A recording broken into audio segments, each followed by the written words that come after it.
यार अम्मा ये क्या है, फिर से घास फूस पका दी तुमने।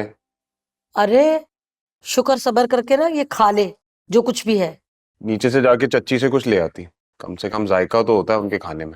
अरे सो गई है फातिमा, और जो बात मैं तुम्हें बताने के लिए जा रही हूँ ना, अगर वो सुनेगा ना तो सारी भूख तेरी मर जाएगी।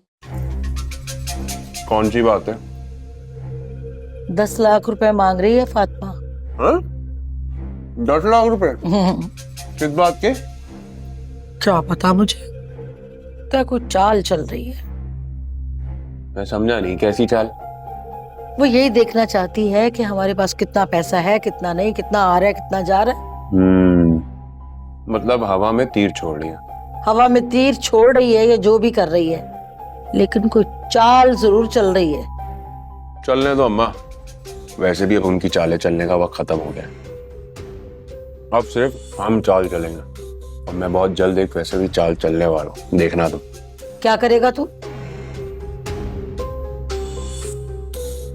मैं विरसा को ये ऑफर देने वाला हूँ कि अगर वो वकार से तलाक ले ले और मुझसे शादी कर ले तो ये घर में उसके नाम कर दूंगा। अच्छा, अगर वो तुम्हारी बात मान ले और तलाक ले ले तो फिर ये घर तुम उसके नाम कर दोगे? कर दूंगा क्या मतलब, घर तो है ही उसी के नाम। मैं तो बस एक फांसा फेंकूंगा, हो सकता है कि जीत मेरी हो जाए।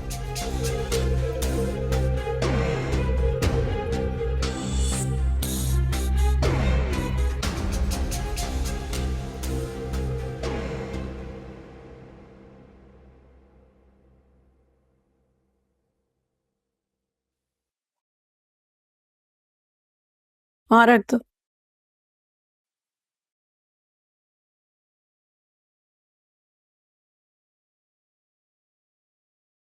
बच्चा तो लगता है कि विरसा बीबी के पास ही रहेगा। बड़ी बेगम साहिबा भी यही चाहती हैं। आपको अजीब नहीं लगता? क्या अजीब नहीं लगता? यही कि वकार बाबा विरसा बीबी को अपनी बीवी नहीं मानते, फिर भी बड़ी बेगम साहिबा अपना पोता उन्हीं को देना चाहती हैं। उनके पास तो मौका भी था अपनी बहू को तंग करने का। वो उसे नहीं, मुझे तंग करना चाहती है। हालांकि वकार उस औरत को छोड़ चुका है, फिर भी मेरी मुमानी जान के दिल में वही बसती है। मुझसे तो वो नफरत करती है। तो अब आप क्या चाहती हैं?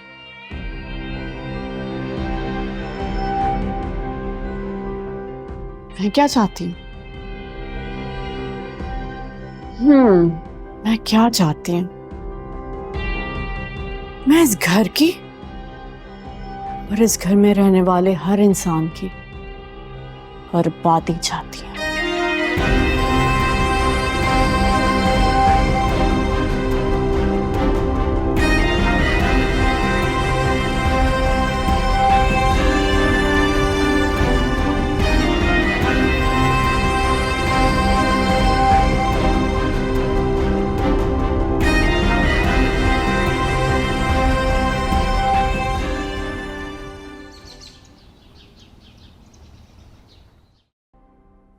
मामा, मैं जरा एहसन को देखती हूँ।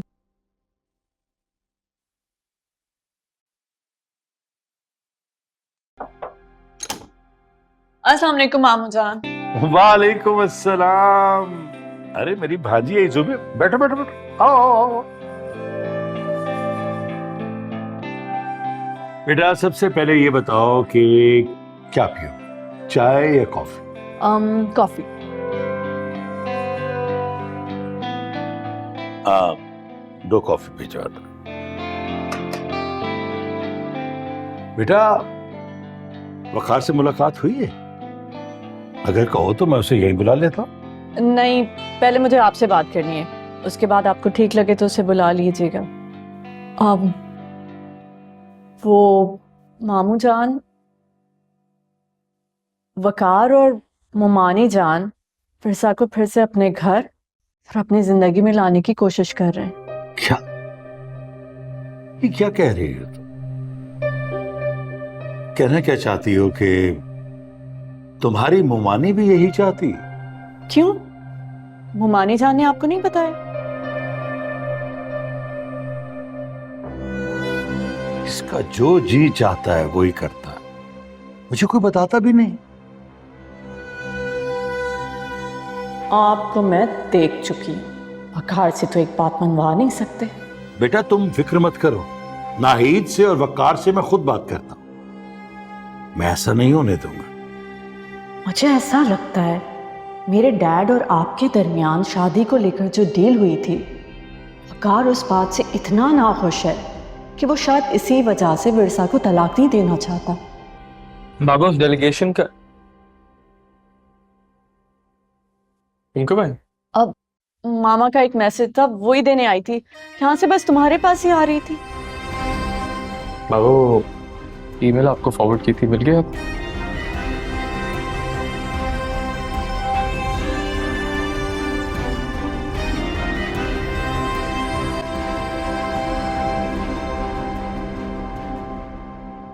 भाभी अरे तुम दिखाएं। भाभी से ज्यादा तंग तो नहीं किया आपको? अस्सलाम वालेकुम। वालेकुम सलाम। बैठो। नहीं बस उतना ही जितना करते आप बैठे। तुमसे एक जरूरी बात करने आई हूँ। वो बात फोन पे नहीं हो सकती थी, इसलिए आगे, वरना फोन ही कर लेती। सब खैरियत तो है ना? वकार को इस बच्चे का यहाँ रहना मंजूर नहीं है। वो कहता है कि तुम भी हमारे घर आके रह लो। उसी ने भेजा है कि मैं तुमसे बात करूं। क्या तुम हमारे साथ रह सकती हो? आप एक काम करें, आप एसएम को ले जाएं। एमन है ना, वो संभाल लेगी।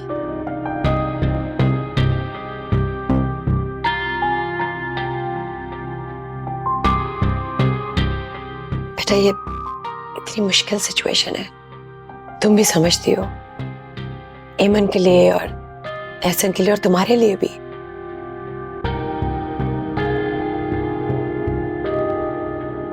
मैं तो बस चाहती हूँ ये सिचुएशन थोड़ी सी बेहतर हो जाए। अगर किसी के लिए नहीं, एहसन के लिए कर लो।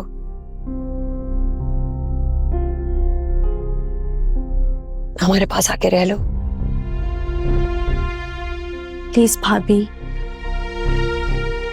एहसन के लिए। क्या तुम हमारे साथ आके रह सकोगी? एक शर्त पे ये मुमकिन है। अगर आप लोग इजाजत दे दें कि एहसन हमेशा हमेशा के लिए सिर्फ मेरा बेटा बन जाए। क्योंकि मैं जानती हूँ अगर वकार को इस हकीकत का मालूम हुआ तो वो मुझे एक बार फिर घर से निकाल देंगे। अब मैं रोज रोज ये जिल्लत बर्दाश्त नहीं कर सकती।